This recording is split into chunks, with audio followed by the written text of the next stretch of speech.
Lundi 2 février 2015, ici Éric Latour à l'Hôtel de Ville de Saint-Jean-sur-Richelieu. Ce fut une assemblée publique en un temps record, moins d'une heure, c'est presque du jamais vu depuis très longtemps. Très peu d'interventions de la part des conseillers, peu d'interventions de la part du public. En ouverture, l'ex-conseiller municipal et ex-candidat à la mairie, Alain Laplante, a questionné le maire sur son plus récent discours devant la Chambre de commerce du Haut-Richelieu en lui reprochant d'utiliser des phrases qui ressemblent à celles de l'ancienne administration du maire, Gilles Delbecq.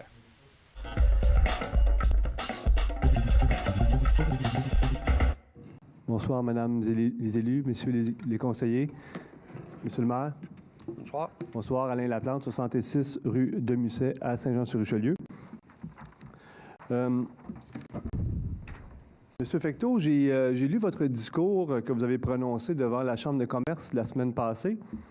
Et encore une fois, malgré nos discussions, vous reprenez encore une fois exactement les mêmes formulations, les mêmes mots que ceux que vous avez utilisés dans le mot du maire là, sur le site Internet de la consultation sur la protection des boisés. Ma question, Monsieur le maire, qui écrit vos discours? Est-ce que c'est vous ou c'est Sylvain Latour? C'est un travail d'équipe. Donc, vous ne cachez pas que M. Latour collabore à vos rédactions de vos discours? C'est pas une cachette, c'est Parce un travail d'équipe. On reconnaît exactement vous reprenez exactement la même vision, les mêmes formulations que Gilles Delbecq utilisait relativement justement au plan de conservation. C'est la plante, je vous le répète. Faites attention aux allégations, c'est la plante. Mais monsieur, c'est pas une allégation, vous confirmez vous-même que non, vous... Non, c'est pas cette allégation, parce que M. Delbecq, c'était M. Delbecq, puis Michel Fecteau, c'est Michel Fecteau. M. Latour, je vous dis que c'est un travail d'équipe. Ce soir, je ne peux pas confirmer qu'est-ce qui se passait dans les tables de M. Delbecq. C'est vous qui l'avez fait. Bien, M. Fecteau, je vous le confirme, vous reprenez exactement la même vision, les mêmes mots que M. Delbecq utilisait. Vous dites, on doit présenter l'impact sur le compte de taxes si la Ville décidait d'inclure d'autres boisés dans le plan de conservation. La population doit également connaître la perte de revenus que la Ville subirait si ces boisés n'étaient pas voués au développement domiciliaire. Monsieur Fecteau, pourquoi vous vous obstinez à vouloir opposer les taxes à la protection des milieux naturels? Ah, c'est drôle, j'ai aucune opposition là-dedans, M. Laplante. Ce que j'ai dit en campagne électorale, que quand on discuterait d'un dossier, tout serait mis sur la table. Donc, quand on dit tout serait mis sur la table, c'est tout est mis sur la table. Mais M. Fecteau, je vous invite à relire les mots de votre discours. Là. Vous appuyez sur la logique même du plan de conservation qui ne fonctionne pas. Le plan de conservation actuellement de la Ville identifie certains terrains. M. Laplante, je vous rappelle, on est en période de questions et pas de débat. Ce que vous me dites ce soir, M. Laplante, je le reçois, vous me l'avez déjà mentionné, je respecte votre opinion, c'est votre opinion. Moi, je suis quelqu'un qui est très démocratique, mais acceptez que vous allez convenir avec moi, M. Laplante, que c'est votre opinion, puis moi, j'ai la mienne. La démocratie, c'est ça. Vous avez un point que vous voulez débattre, fine. Moi, ce que je vous dis, c'est que j'ai dit à tout le monde que quand on aurait à s'adresser aux payeurs de taxes, à l'ensemble de la population qui doit payer, qu'on mettrait tout sur la table, qu'ils prennent une décision éclairée. Si vous remarquez, M. Laplante, si vous me permettez, je vais remarquer... Mais c'est parce que vous voulez mon temps, M. Fecteau, puis vous ne répondez pas à mes questions. Parce que vous faites... Tantôt, vous me faites des allégations, puis là, je vous demande, mais c'est quoi votre vraie question, là, que vous voulez me poser? Si je suis là-dedans, puis je continue là-dedans, la réponse, c'est oui, je l'ai écrit. Monsieur Fecteau, je suis très inquiet parce que vous, dans le discours, dans les mots que vous utilisez, vous appuyez votre logique, vous opposez finalement les taxes avec la protection de l'environnement. C'est vos mots, là. Vos mots, vous dites là, que vous devez... il faut que les citoyens connaissent l'impact sur les comptes de taxes si la Ville décidait d'inclure d'autres boisés dans le plan de conservation. Ça, vous, selon vous, là, de dire ça, c'est que je m'oppose. Non, c'est ça que vous dites? Je ne dis pas que vous vous opposez. OK. Je dis que vous opposez la protection de l'environnement à la capacité de payer des contribuables. Pas du tout. Puis c'est ça exactement le problème.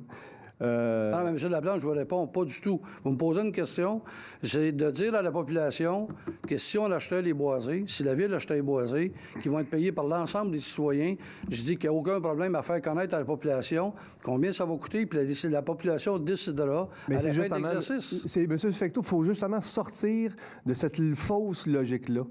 Vous devez commencer à penser plutôt aux générations futures. Est-ce que vous avez, M. Fecteau, finalement analysé le cadre financier du plan de conservation? Oui, vous me posez la question, puis on travaille dessus, mais on est bien conseillé. On a vu, là, suite aux consultations, puis grâce au travail aussi à dernier article de M. Bérubé, différents chiffres relativement au plan de conservation, on voit qu'on a su que finalement, le plan 2009 va nous coûter non pas 30 millions comme ça avait été annoncé, mais plutôt 50 millions de dollars. Un ajout de 40 $ par maison sur le compte de taxes pour une période de 40 ans. Donc, on a déjà ajouté 25 $ sur le compte de taxes des contribuables. Et là, on apprend que juste pour financer le plan de 2009, qui n'est pas fini d'acheter, ça va falloir ajouter 40 $ pour un total de 65 $ par année pendant 40 ans. Ce plan-là, quand vous étiez conseiller, ça sur votre règne, avez-vous voté pour? Non. OK. Puis c'était quoi la raison que vous n'avez pas voté pour? Monsieur Fecteau, le plan de conservation ne fonctionne pas. OK. C'est ce qu'on essaie de vous expliquer, de vous répéter. Puis c'est ce que je vous démontre avec les chiffres là, qu'on a eus grâce aux consultations puis à l'article de M. Bérubé. Sur 40 ans, avec les intérêts, est-ce que vous avez idée, M. Fecteau, combien ça coûterait, comment ça représente, quelle somme ça représente pour les contribuables joannais? Je vous dirais, M. Laplante, je n'ai pas fait le calcul, je ne peux pas vous donner des chiffres. Ce que j'aimerais vous rappeler, M. Laplante, c'est que quand je suis rentré en poste, OK, ça avait été voté, la dépense avait été engrangée. Vous allez admettre avec moi, M. Laplante, je ne peux pas faire grand-chose, hein, c'était déjà là. Monsieur Fecteau, oui, vous pouvez faire grand-chose. Vous pouvez, oui. Parce que j'écoute. Ce qu'on veut vous faire réaliser, c'est que le plan de conservation actuel de la ville de Saint-Jean ne fonctionne pas. Il est beaucoup trop coûteux. Puis de toute façon, les boisés continuent de tomber. Ce qu'il faut faire, là, c'est qu'il faut changer, il faut sortir de cette logique-là et plutôt aller dans une logique de conservation et,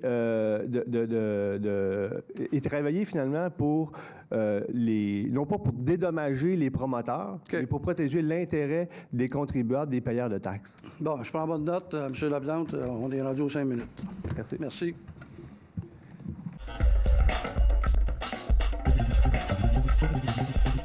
Au niveau de l'administration générale du greffe des affaires juridiques, 5.1, signature du protocole d'entente avec la Corporation des fêtes du 350e anniversaire de Saint-Jean-sur-Richelieu. Monsieur le maire, je propose que le maire ou le maire suppléant et le greffier ou la greffière adjointe soient autorisés à signer pour et au nom de la Ville de Saint-Jean-sur-Richelieu un protocole d'entente avec la Corporation Fête 350e de Saint-Jean-sur-Richelieu, Inc., pour lequel un mandat est confié à cet organisme de planifier, de gérer, de coordonner, d'organiser, de réaliser, de promouvoir les fêtes du 350e anniversaire de fondation du Fort Saint-Jean et les différentes activités qui y seront tenues à cette occasion. Qu'en considérant ces obligations et des engagements de la Corporation dans l'accomplissement de ce mandat, ce protocole d'entente prévoit, entre autres, le versement par la Ville à la Corporation d'une aide financière de 900 000 payable comme suit. Un montant de 350 000 payable à la signature du protocole d'entente. Ce montant provenant du surplus libre 2013, tel que prévu à la résolution 2014-05-0219. Un montant de 350 000 payable le 1er septembre 2015, un montant de 200 000 payable au 1er mai 2016. Qu'aux fins des présentes dépenses, une somme de 550 000 soit réservée à même les surplus de l'exercice financier 2014. Que le trésorier soit autorisé à effectuer les paiements en conséquence. Monsieur le maire, je vais appuyer si Mme Dufresne est d'accord, telle qu'a été la volonté du Conseil. Je vais ajouter le texte suivant. Après un montant de 200 000 payable le 1er mai 2016, on ajouterait que ceux-ci soient versés conditionnellement à une levée de fonds de sources privées d'un montant équivalent et d'une communication à la Ville des partenaires, des événements et des activités à intervenir. Mais là, c'est-tu un amendement? Parce que moi, je suis contre la première résolution, je suis pour la deuxième. Non, c'est la même. Là, si Mme la proposeur est d'accord avec le texte, on fait l'amendement. C'est ce qui apparaît. C'est la résolution. C'est pas un amendement. OK? C'est ça, la résolution. C'est la résolution qu'on a... partie de la résolution. Ça fait partie intégrante de la résolution, telle qu'on a convenu tantôt. Ce qu'on dit tantôt, c'est qu'après le 200 000... OK. Donc, Mme Dufresne, c'est ce que vous proposez avec... Oui, avec ce que M. Berthelot vient de mentionner. Alors, j'appuie. Oui. C'est beau?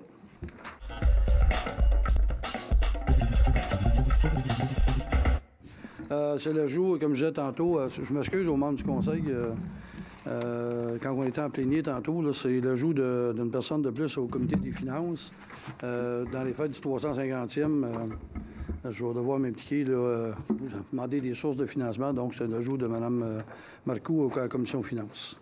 Alors, M. le maire, je propose que Mme la conseillère Christiane Marcoux soit désignée membre du Comité des finances, que l'annexe I de la résolution 2011-07-0366, adoptée le 4 juillet 2011, soit en conséquence modifiée par l'ajout de Mme Christiane Marcoux à la colonne représentant du conseil municipal de la Ligue Comité des finances, que le tableau de l'annexe I des règles de régie interne des comités du conseil municipal de la ville de Saint-Jean-sur-Richelieu, tel qu'adopté le 4 juillet 2011 par la résolution numéro 2011-07-0365, soit modifié par le remplacement du chiffre 2 par le chiffre 4 à la colonne représentant du conseil municipal de la ligne Comité des finances. J'appuie. Monsieur le maire. Pour les membres du conseil, les comités, on a fait la refonte des comités. Et à mon retour de vacances, les comités, on va rencontrer individuellement parce qu'il va y avoir des modulations au niveau des comités et aussi des mandats spécifiques. Parce que l'année passée, dans notre première année, il y a eu des comités, mais il n'y avait pas des mandats qui étaient plus pointus. Donc, je vais avoir à vous rencontrer individuellement puis partager avec vous les comités quels qu'on a convenu à laquelle je pense être capable d'appliquer vos programmes de chacun et chacune d'entre vous. Ça vous convient? Oui. Est-ce que ça vous convient? Oui. Oui. Oui. Merci.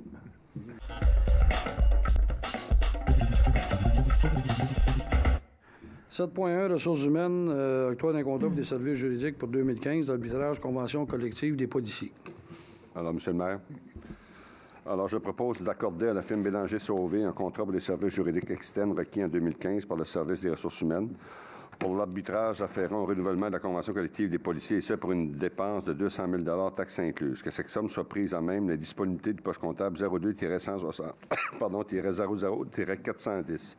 J'appuie. 100 000. Monsieur Mamtolo, c'est 100 000 100 000. Oui, pas 200 000. T'as dit Il a dit 200 000. Alors, je vois double. J'ai l'impression que je vois mon compte de banque. OK. Ben, si vous voulez le payer, moi, ça ne me dérange pas. Moi, j'ai eu 200 000. C'est beau? Alors, c'est un montant maximal. On s'entend que si la convention se règle rapidement, c'est des spécialistes en négociation, entre autres des conventions collectives de policiers, et depuis des années à la ville de Saint-Jean.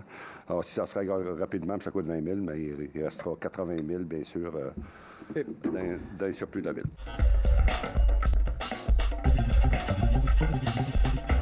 Signature d'un protocole d'entente avec le ministère des Transports du Québec pour le pont Gouin. Monsieur le maire. Alors, Monsieur le maire, que le maire ou le maire suppléant et le greffier ou la greffière adjointe soient autorisés à signer pour et au nom de la ville de Saint-Jean-sur-Richelieu un protocole d'entente avec le ministère des Transports du Québec déterminant les engagements et responsabilités de chacun des parties dans le cadre de la construction d'un nouveau pont en remplacement de l'actuel pont Gouin.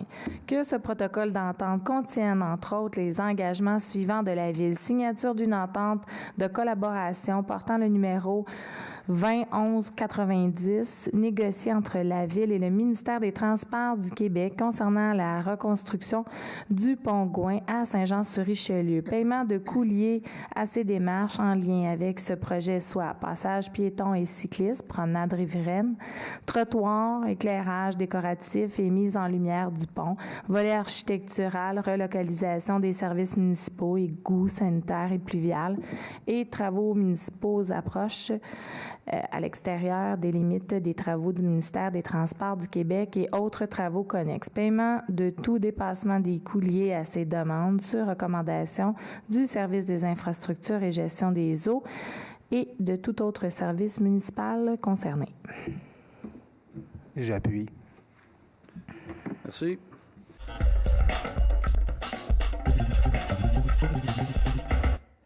Considérant qu'afin d'accroître la sécurité des citoyens, il y a lieu d'assurer une mise aux normes de 4 intersections sur lesquelles des panneaux d'arrêt ne sont pas installés dans toutes les intersections.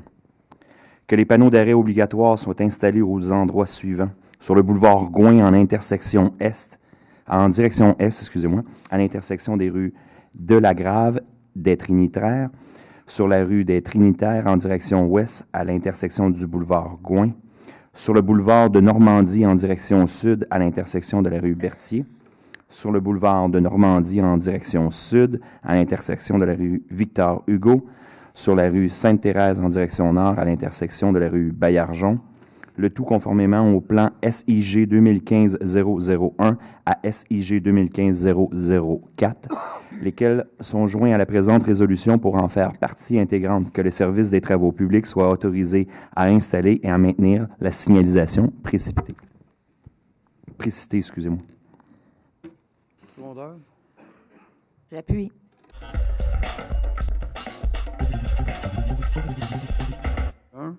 Le retrait d'un panneau arrêt obligatoire rue de Vimy et route 133. Je propose.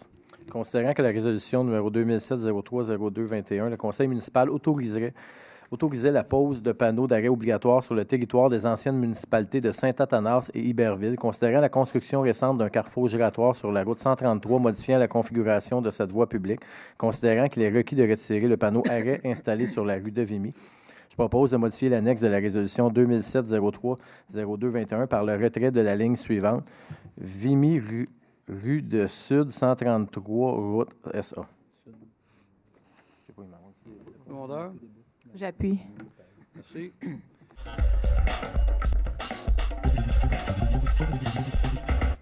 Monsieur le maire, je propose que ce soit octroyé au plus bas soumissionnaire conforme, soit Construction DJL Incorporée, le contrat pour la fourniture d'enrobés bitumineux tièdes et froids pour l'année 2015, de même que pour l'année 2016, par laquelle le présent contrat sera automatiquement renouvelé à moins que la Ville transmette un préavis de non-renouvellement à l'adjudicataire, le tout en conformité avec les documents de soumission relatifs à ce projet, au taux unitaire inscrit au bordereau de soumission de l'appel d'offres SA 2261 TP15 et en fonction des besoins exprimés en cours de contrat jusqu'à concurrence d'un montant global estimé de 152 169 et 41 sous taxes incluses.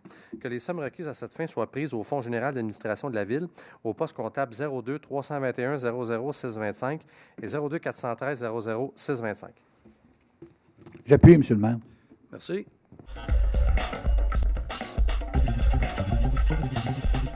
Au niveau de l'urbanisme, 13.1.1, DDM 2014-33-39, Rheinmetall Canada, immeuble situé au 225 boulevard du Séminaire Sud. Monsieur le maire, comme il s'agit de mon employeur, je quitterai la salle pour cette résolution.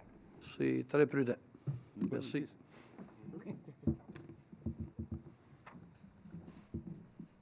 Est-ce qu'il y a quelqu'un qui pourrait... Je vais faire le résumé, monsieur le maire, si vous permettez. Oui, allez-y. Donc, Rheinmetall Canada demande une dérogation mineure à l'égard de l'immeuble situé au 225 boulevard du Séminaire Sud afin de régulariser les entrées charretières qui sont aménagées et qui sont au nombre de 5, soit une de plus que le nombre maximum prescrit à 4. Est-ce qu'il y a des questions sur ce point-là? Secondaire? Je peux demander à M. Auger de revenir. Qui a proposé? Je te la propose. C'est Mme Poisson. Et qui appuie? J'appuie.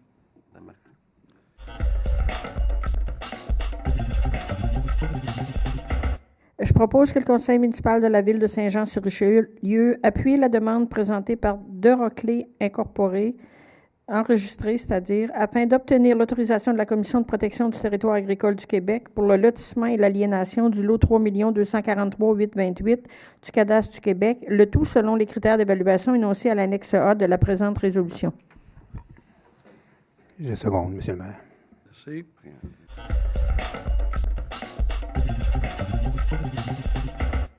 Le premier règlement 16.1, le point 16.1, règlement numéro 1302, règlement modifiant le règlement 0771 concernant la garde des animaux, tel que modifié par le règlement 0893, 1028, 1095 et 1213. Donc, monsieur le maire, je vais faire le résumé du règlement, si vous permettez. Oui. Donc, l'objet, c'est ce règlement modifie le règlement numéro 771 concernant la garde des animaux. Il a pour objet d'ajuster les tarifs relatifs aux interventions effectuées par l'autorité responsable de son application. La portée, ce règlement est adopté en vertu de la loi sur les compétences municipales. J'en propose l'adoption. J'appuie.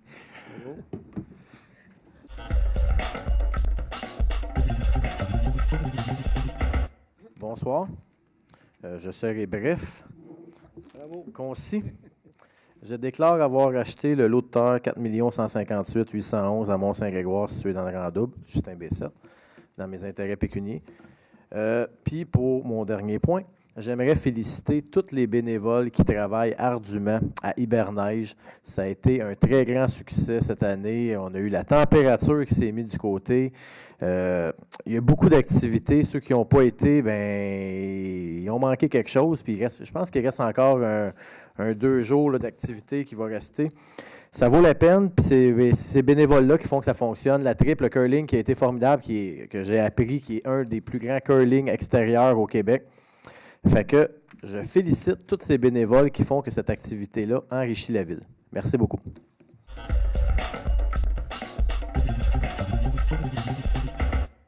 Premièrement, comme Justin, je voulais féliciter Hiberneige, tous les bénévoles. Une belle fin de semaine.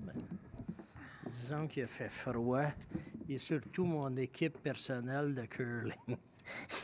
On s'est fait battre, mais c'est pas grave. On n'a pas le droit de gagner, ça qu'on se laisse battre. Une autre chose là, que je voudrais juste souligner, j'ai vu ça dans le Canada français, mais j'avais vu ça dans la presse aussi, là, puis à la télévision. C'est rare qu'on a dans le bout là, quelqu'un de persévérant, comme M. Gaétan de Lille. Qui a réussi, M. Delille, là, au bout d'une lutte de 30 ans, à syndicaliser les agents de la GRC. Publiquement, là, je voulais le féliciter puis souligner ça ce soir. Parce que c'est notre voisin, il demeure à Saint-Blaise, mais on a le droit d'en parler. Merci, c'est tout.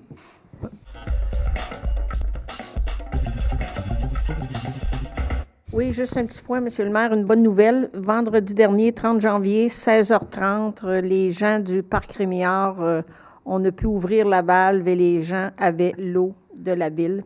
C'est un heureux dénouement. C'est un dossier qu'on travaillait ici depuis plusieurs années. Fait que je veux remercier mes confrères, mes consoeurs pour m'avoir appuyé dans ce dossier-là. Merci.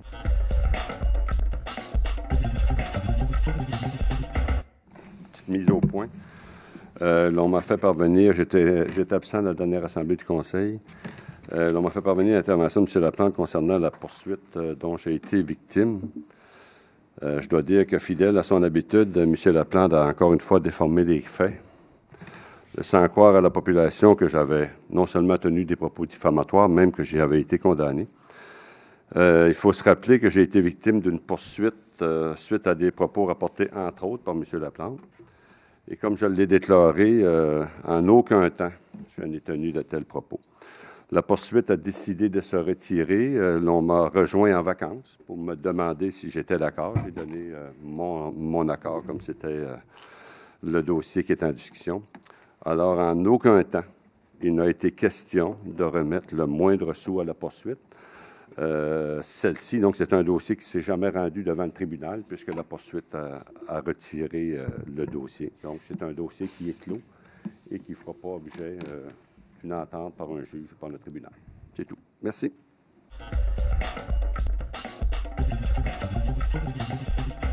Merci d'avoir été là. On se fixe rendez-vous la semaine prochaine alors que nous allons vous présenter de nouveaux extraits de cette séance du Conseil du lundi 2 février 2015. Ici Éric Latour à l'Hôtel de Ville de Saint-Jean-sur-Richelieu.